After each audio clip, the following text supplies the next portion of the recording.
Afternoon, Cherries fans, and welcome to the latest in the opposition preview shows here on Back of the Net. After a frustrating 1-0 loss at home to Luton with some very dodgy refereeing decisions, it's got to be said, we look forward to putting things right against the Derby side, who are amongst the favourites for promotion, however find themselves at the wrong end of the table. To discuss the game, I have a special guest who has a foot in both camps, but somebody followers of non-league football in Dorset will probably recognise. My guest played for Salisbury, Poole Town, and had 3 spells with our local neighbours, Poole Town. It's a pleasure to welcome on to Back of the Net, Leigh Phillips. Hello, good afternoon. Yeah, I'm fine, thanks, Craig. Yourself? You good? Yeah, very well, thank you. Very well. So, as I touched upon in the intro, you spent many years playing for local non-league sides. Do tell us a little bit more about your career. When I left school, got straight into playing men's football. I wasn't with any academies or any of that such thing, and played a season at Bournemouth Electric in Bournemouth football, and then went and played the Wessex League and higher for the next sort of 20 years. So I was about 37, which was about 10 years ago, and thoroughly enjoyed it. Started off at Brockenhurst and went through and played for most clubs in the area, and then pinnacle, if you like, was playing for Salisbury Southern Premier. 3 spells at Poole Town, which were brilliant. The first one in 97 when we were in a Hampshire League, and one season I think we played at about 3 or 4 different home grounds because the main home ground at Holt United was permanently waterlogged. So we sort of played. I think we played at Wimborne a few games. I think we actually played at Electric's pitch once or twice.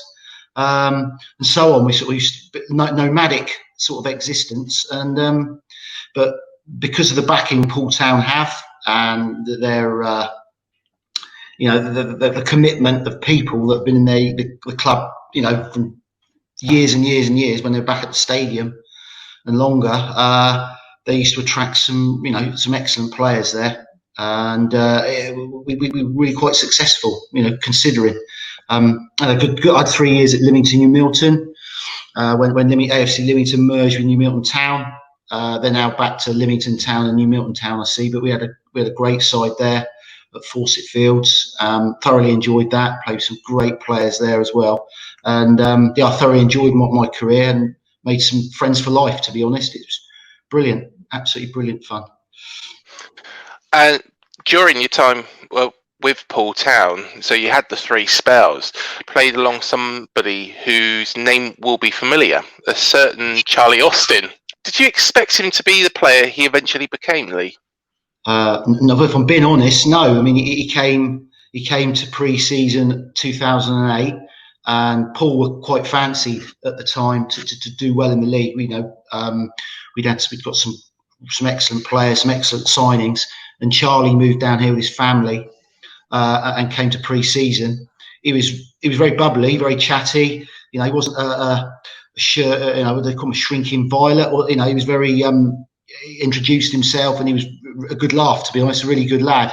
And I think he scored maybe in his first or second game for Poole, and never looked back.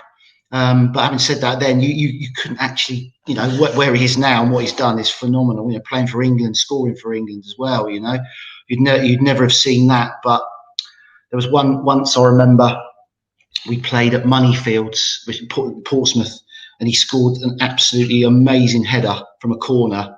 It bulleted into the top corner, and some lads would struggle to kick it as hard as he headed it in. And at the time, I think Jimmy Quinn was the Bournemouth manager, and he was moaning about not being able to get a striker, not got no money, not got this, not got that. And I'm thinking, well, you did your job, mate. You could get a bus to Poole, watch Charlie play. You could have signed him then, before all this interest of Charlie when there was the transfer embargo and they weren't allowed to get him. But they could have got him before that. I think it was definitely Jimmy Quinn. So I remember telling my dad, because my dad's he's a Bournemouth mad and season ticket for I don't know how many years he's at. My dad's gone, but I remember him saying, I said, he could probably run, do a training run to Poole's ground, watch Charlie play. There's a chance to be a centre forward, but he didn't. And if you like, the rest is history. He went on to Swindon and Burnley and so on. yeah, so unbelievable. But that's what you get. He's obviously he's got a good upbringing. He's got good parents, good set of people that are behind him as well. And he really grasped the opportunity. And I think the Swindon manager then, Danny Wilson, he obviously saw something in him. You need someone to believe in you as well, and and really give you the opportunity. Because I don't think it was very long before he was in the first team at Swindon, playing from Poole. So he was dropped straight at the deep end, and he took the chance. So absolutely fantastic for the lad, to be honest. Yeah. And if I'm right in thinking, he was when we was involved in the playoffs in League One. But of course, you are a Derby fan, but also follow the Cherries. Tell us a little bit more about your association with both clubs, Leigh. Well, my mum was actually born in Derby. And I've got a big family. My mum comes from a big family who live in Derby. And my uncle, Billy Coxon, played for Bournemouth in the 60s. He played about 200 games for Bournemouth in the 60s. So some of your older viewers may remember. But and my mum moved down with my uncle and his wife. And they, in those days, you didn't get paid in the summer. So they bought a guest house, and my uncle was taxi driving and one or two other bits to make the money up in the summer. Your contracts ran from sort of, let's say, August to May, and in the summer you had to fend for yourself back in those days. So and my mum come down and met my dad, and the rest is history, really. So we would work our weekends away sometimes. Bournemouth were away, Derby were at home, so we'd end up at the baseball ground, me and my brother, with my dad and my uncle, my cousins. So sort of got hooked on it from there. And that the Derby compared to Bournemouth now is more, because of the success Bournemouth had recently, that it's brilliant to see young lads, young children now wearing Bournemouth shirts and being Bournemouth in and around Bournemouth. But Derby was always sort of quite like that. If you were born in Derby, you supported them. And I thought quite like it's football town, and the baseball ground was just frightening, really. The noise and the atmosphere there, and I sort of got quite hooked on that. And that was how it sort of came about, really. And I say I used to go and watch Bournemouth a lot. My dad used to take me and my brother. I think the first game was probably 1980 or 1981. Bournemouth were in the old. I think it might have been the old 4th division. Then they got up into the 3rd division, and it was like a thrill when Bournemouth played at home to Sheffield United or Burnley or someone like that, because they were sort of big clubs back in the day. And then Derby got relegated to the league. What was the 3rd division then? I remember going to see Bournemouth play Derby at Dean Court, which was the first game of the season, and the whole family came down to the game. And it was and Bournemouth won 1-0, and Roger Brown scored. And I remember going to that, and that was sort of 1984 or 85 season, I think. And so my watching football was mainly Division 3 and Division 2 with the Derby and the Bournemouth connections. And that's really how it all came about, from my uncle, really. And my mum and that, yeah. Oh, fantastic. Well, Derby have been in the news quite a bit over the last week. It's in regards to the takeover happening. Do explain a little bit more, Leigh, about what's been going on there. Well, I think the owner, Mel Morris, has basically he's put all he's the Candy Crush side of things. He's made his money, and I think he's pretty much. I think he's had enough. I think there's been different bits and pieces. I think he's put his money where his mouth is to a certain extent. There's been some rather funny buys. They bought some players. Some of the scouting hasn't been the greatest. I don't think the merry-go-round of managers has helped. So I think the owners obviously got a say in that. And they've had relative success, if you like, getting into playoffs. And then the playoff final with Frank Lampard season before last.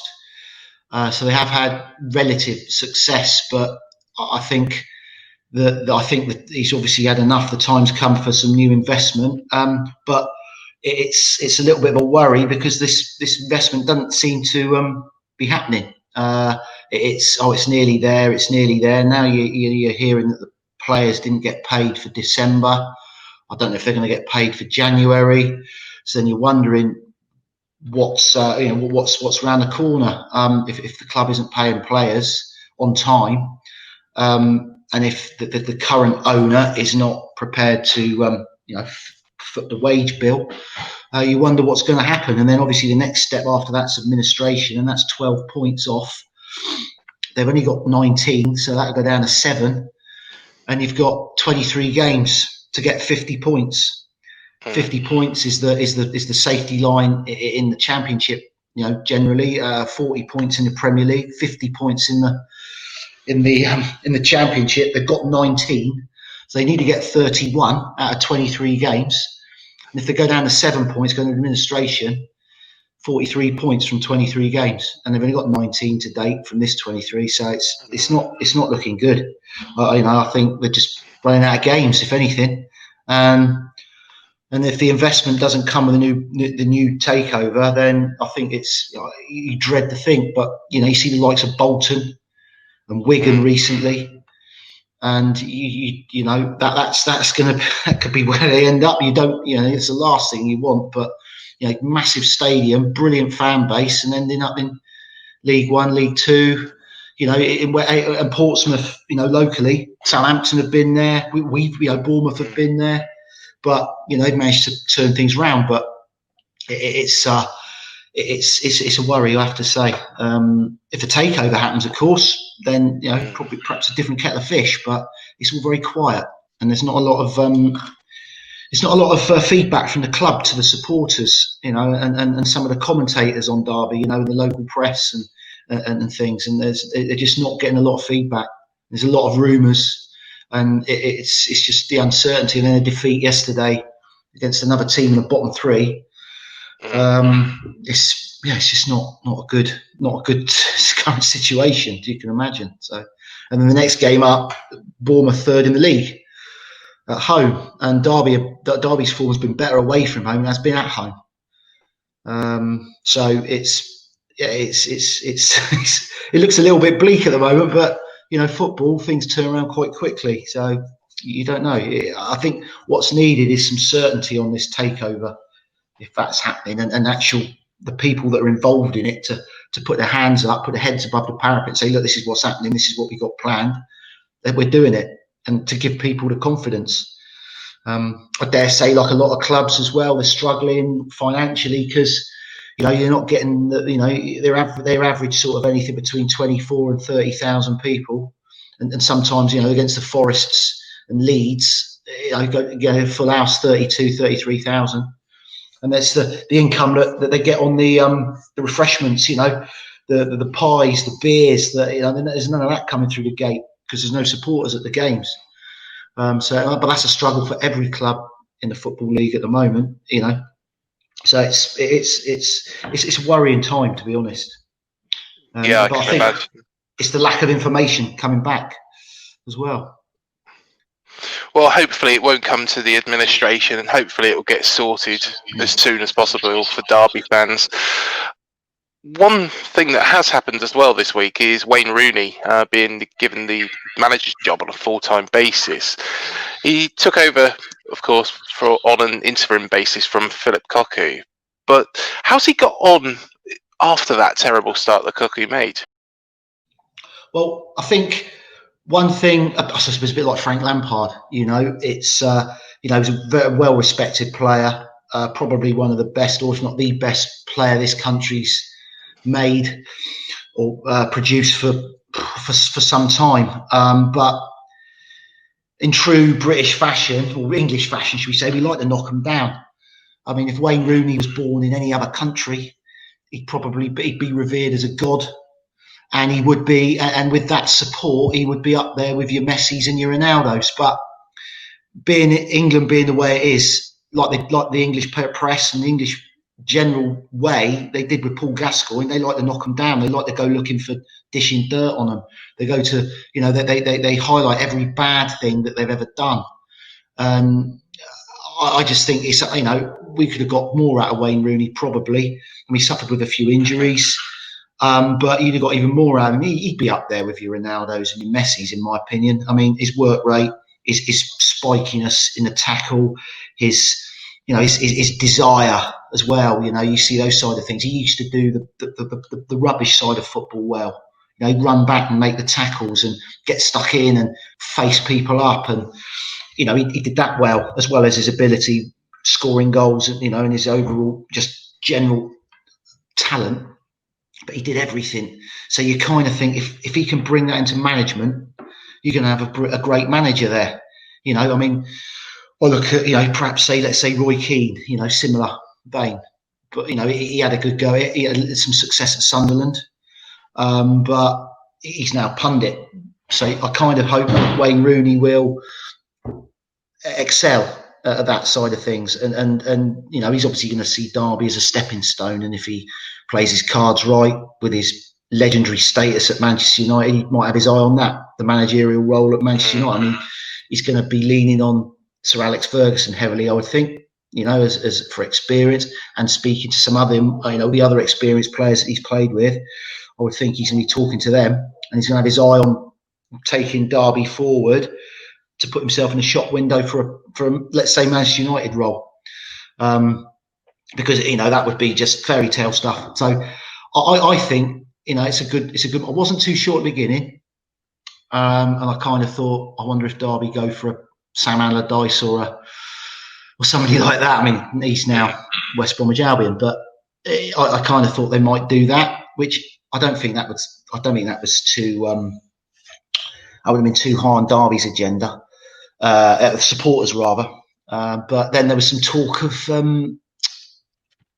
What's his name? He was a manager of Chelsea and a manager of Liverpool, who's not got Rafa Benitez.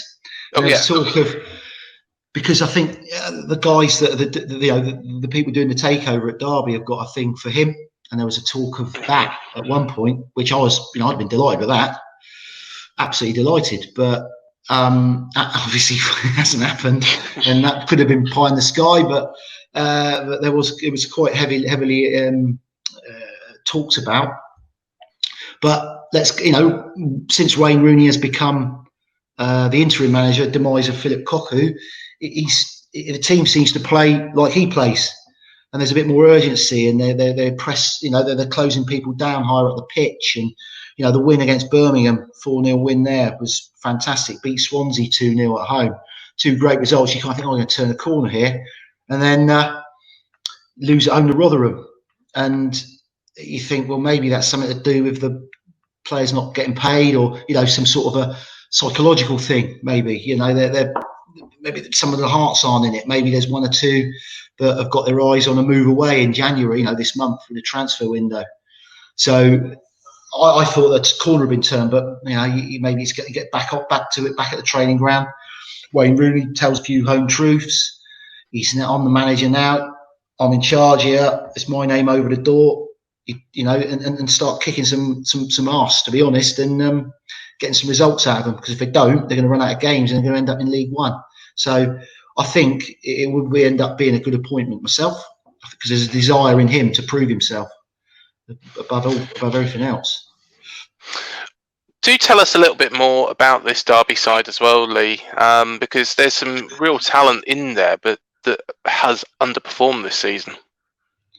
Yes, yeah, because they were. I was reading before the season that people were tipping them for at least the playoffs, and then you kind of you sort of get wrapped up in that, and then you see the team and you think, yeah, and the manager at the time, Philip Cocu, what a great player he was, and his managerial career hasn't been too bad overall either.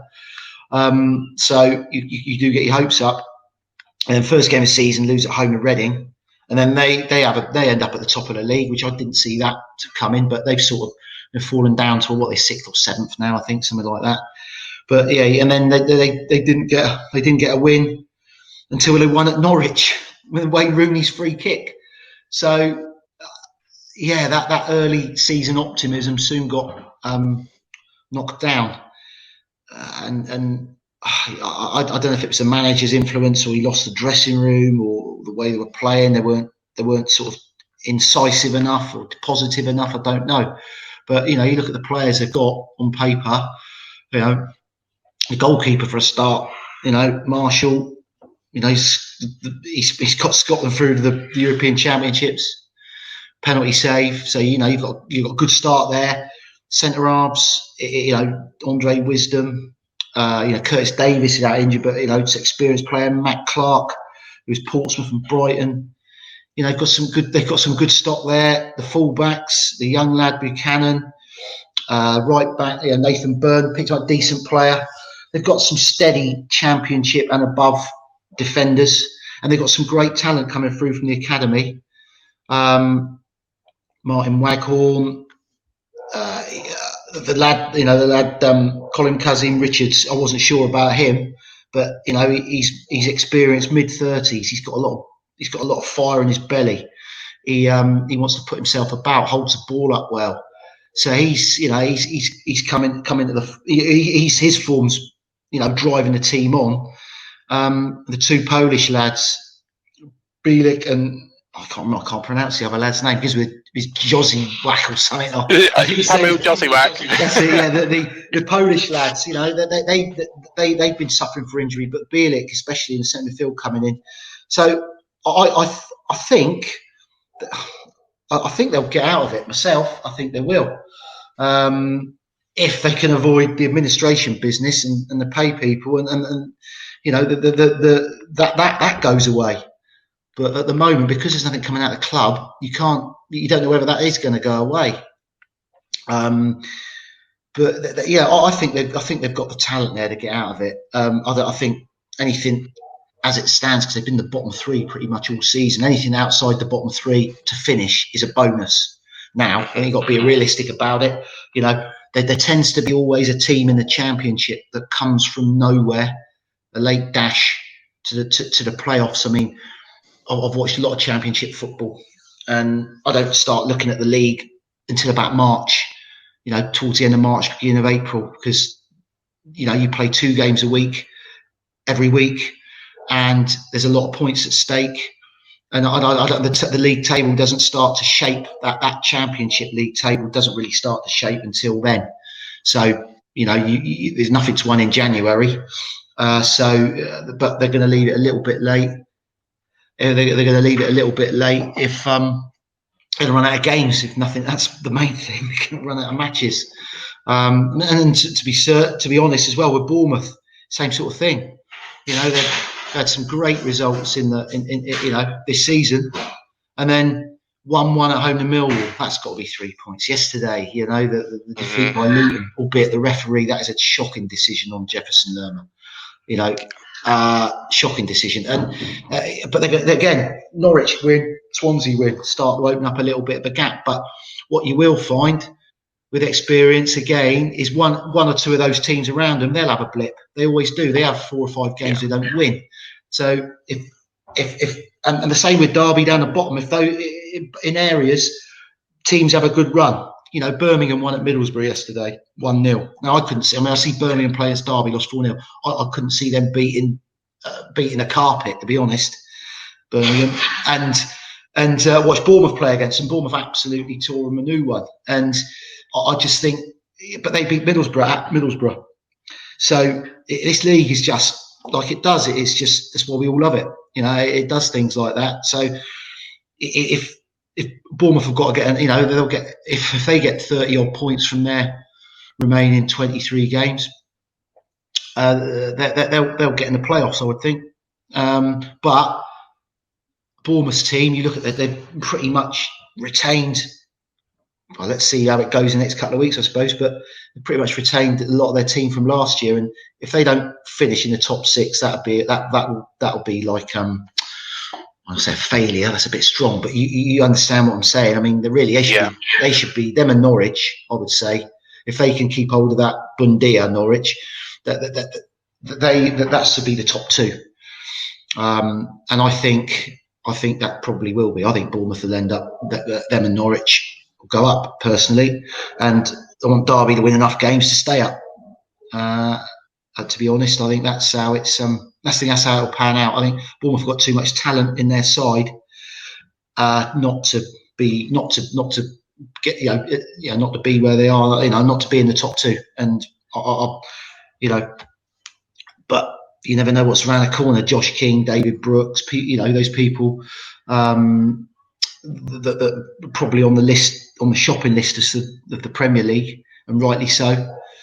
Dominic Solanke's form, brilliant. But I personally, I always think I'd seen him play for England under 21s, and I thought he was a great player, and now he's showing it. I think he's been excellent for Bournemouth. Now maybe might argue he's found his level in the Championship, but there's a bit of belief in him. The team believe in him, and he playing every week, scoring goals. A good season this season. If Bournemouth to get up into the Premier League next year, you see a different player in the Premier League next year. I think he's a talent, no doubt.